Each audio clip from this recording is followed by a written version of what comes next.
Unscrew those two retainers. Remove that plastic rivet. I highly recommend a pry tool. Repeat same process on driver's side. Time to put some muscle. Carefully remove plastic.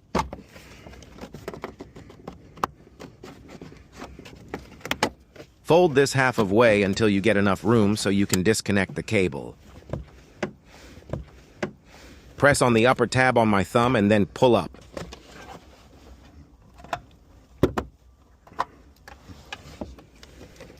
Remove those three 10mm nuts.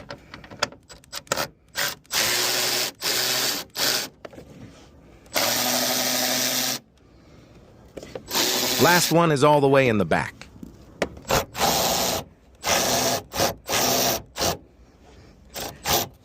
Press down on the tab and pull it up and remove the taillight.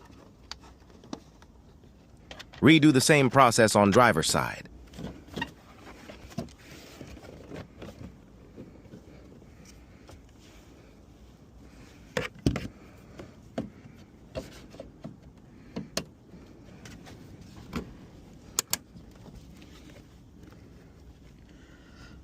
Last 10mm nut was a little bit difficult due to the angle.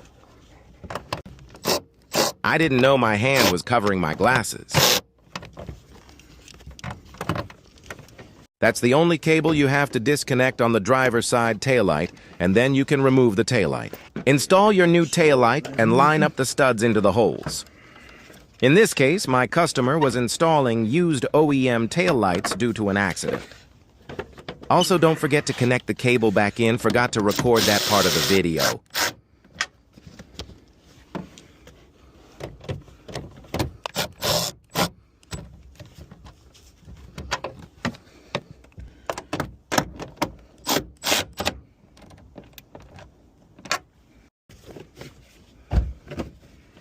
So now make sure you got the plastic fitted that you got it lined up right here with the frame. Gonna go ahead and do that carefully. Last step, don't forget to reinstall the two retainers and the rivet.